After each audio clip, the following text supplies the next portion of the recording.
rallying call.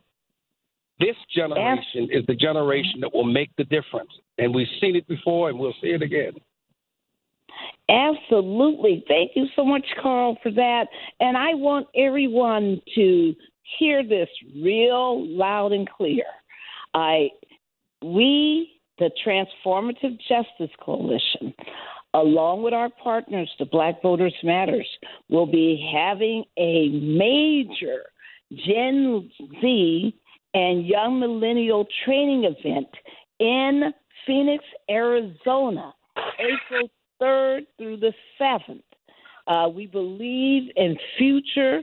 We believe in present leadership of young people, and we will be going deep into training voting rights leaders. It's an enhancement training because you can tell from listening to Daryl and Cameron and Mollie that they already got, just some serious, amazing leadership skills, and all we do is enhance them, connect people to each other, give more resources, more understanding.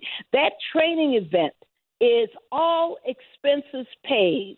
So if you're in, the state of Pennsylvania and you want to go to be with us in Phoenix, we pay for your travel. We pay for your accommodations. We pay for your ground travel and your air travel. We pay for your meals. We make sure that we bring the most amazing speakers in, and Carl's been one of those speakers, into the workshops that we put on.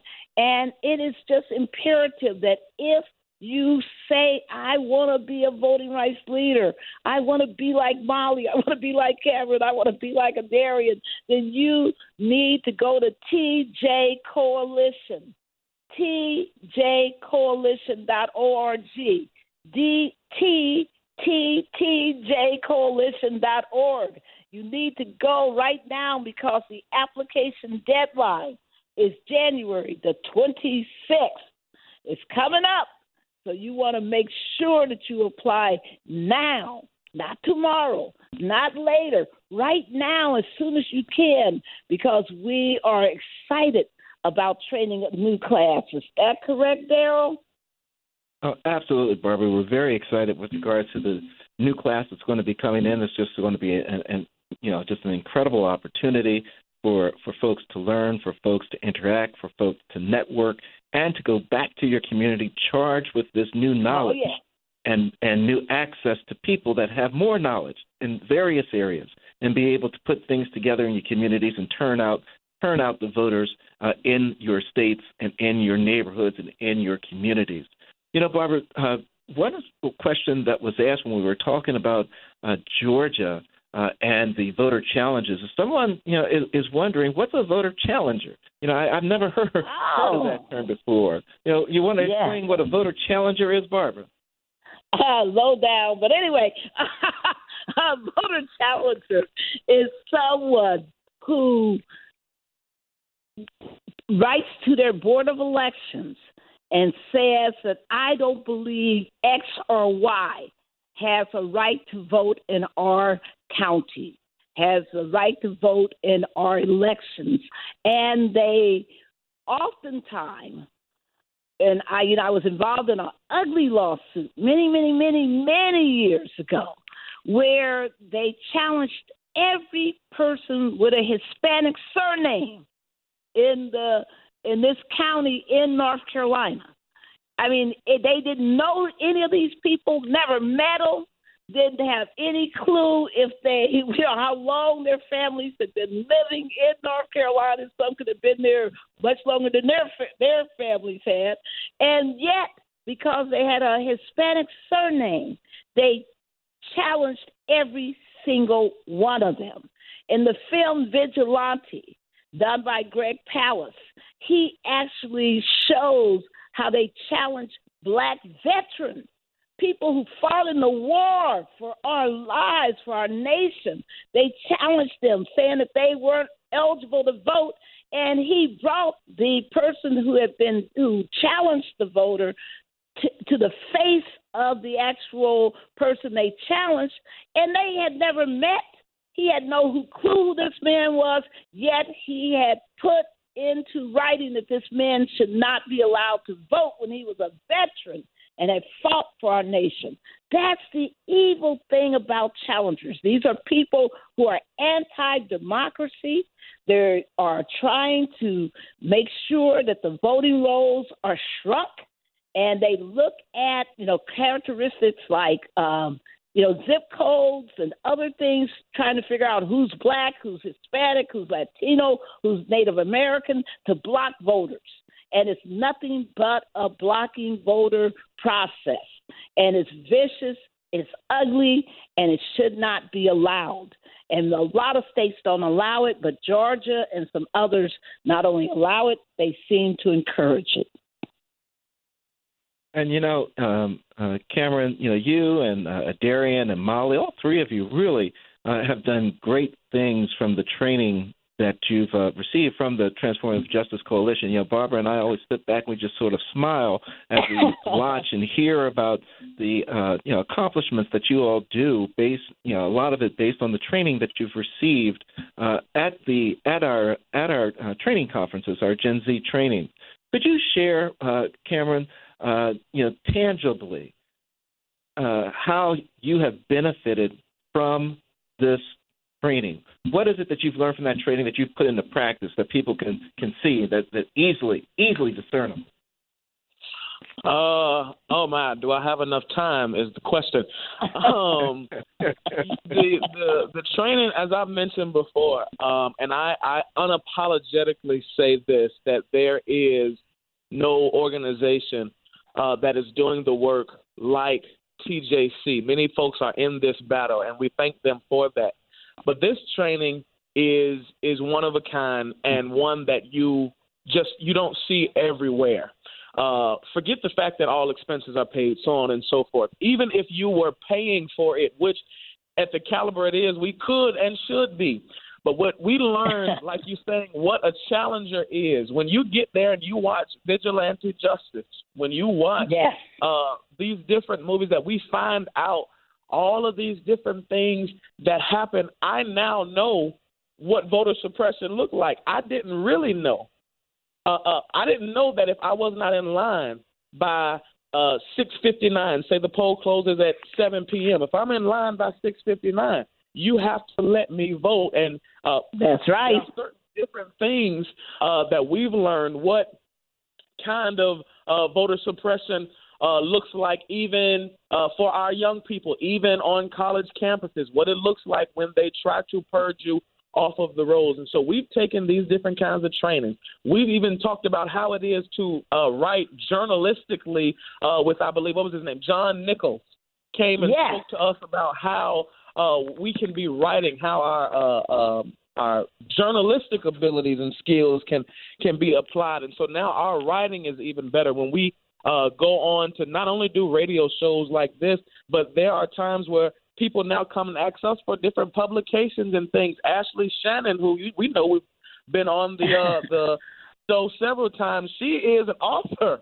having been tapped to add to different kinds of articles that have been written around issues that pertain to social justice, voting rights, and the millennial Gen Z voter. I don't think I have enough time, because Mollie and Darian will be able to tell you even more the diversity that we get to enjoy in these different kinds of sessions. This is not something that is just for a young African American. This is not something that is just for a young man or a young woman. There are some of everybody, some of almost every ethnicity that's come through these kinds of trainings. And then when you begin to see the diversity and seeing voter suppression through other people's eyes, other people's perspectives, other people's lenses, then you begin to really open up to see how you can apply this in your own city, in your own state, in your own county. I could go on and on and on about it's invaluable what this training is doing. I would encourage everybody 18 to 35 years old to go to tjcoalition.org and apply. The deadline is January the 26th. You want to be a part of this. You're going to leave there with so much knowledge. So bring a notebook. We'll have one for you, though, but bring a notebook, because you're going to take so many notes and bring these things back and apply this to your everyday life. And you're going to be one of the most crown jewels of voting rights in your society, in your neighborhood, in your family. Your parents are going to start asking you about who they should vote for, what they should be looking for, how things happen on the county level. It's invaluable. Attorney Arnwine, Attorney Jones, you all know. You know, Mollie, Cameron raised a really interesting point when he talked about the diversity issue. And one of the things that we know with Generation Z and the young millennials, that, you know, that voting bloc is the most diverse culturally, racially, and accepting and tolerant that exists within the United States history ever. It is clearly the most diverse voting bloc, and it's open to accepting people that are different than them. What, Mollie, you know, do you think are some of the important grassroots organizing things that need to happen in order to ensure that you have this strong multicultural showing of Gen Z voters for the 2024 election? Yeah, I could definitely speak on that. As somebody who was at the as a part of the TJC training as a white woman, I didn't realize how much the diversity would be impacting my experience and the knowledge I took back to my community, because I go, at least my experience visiting from high school to college versus the training, all of them have reflected very different spaces of people. And I think that's very apparent in our democracy also, and in our voting population as a Gen Z representative. And I think the reason that it is so diverse is in part because of social media. Social media can expose you to many different outlets of people's experiences, people reflecting on their everyday lives. And I think that grassroots organization, in part on social media, can be very effective for increasing voter engagement in the 2024 election cycle. Social media is one of the best things, at least for our generation, although it definitely does have its downsides. But I think the simple voter information that voters can get online is just absolutely incredible. Thinking about how generations prior to us may have not been able to access information as easily as they did now, I think social media is one of the best ways to push out information. Like when I found out, for example, I found out about the Ohio's new voting laws, it was through a article that had been digitized by a local Ohio organization. And that article wouldn't have gotten to me if it wasn't through the power of social media and the internet. And I think that because of that, the internet and social media has an unprecedented power in transforming the education and empowerment of Gen Z in this next election. I also think that coalition building is one of the most important things Gen Z and young millennial voter engagement. For me, after the training, I was really inspired to join the League of Women Voters, and I ended up becoming the first student volunteer to ever join. And I think for me, seeing the power of a multi-generational push towards voter empowerment has also been really transformational.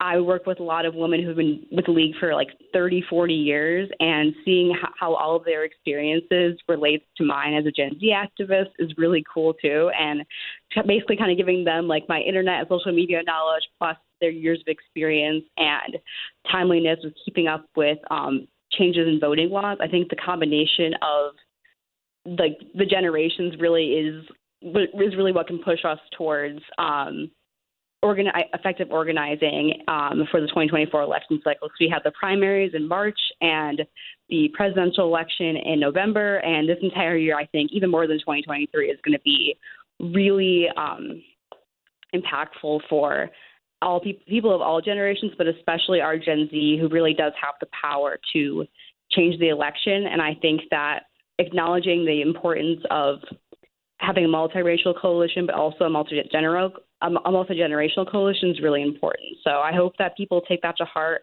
and seek out organizations who share their same vision for the future, join them, or even consider creating your own organization or project that can rally people behind you and get a coalition started. Because I think that organizing, whether it's local, state, or national, is really important, and doing so is going to be essential for this next election year. Mm-hmm. And, Darian, Georgia, very similar to Florida, really the state legislators there have been just, really restricting access for young people, right? For young voters, not only to get to ballot boxes, but in dealing with reproductive freedom, dealing with banning books,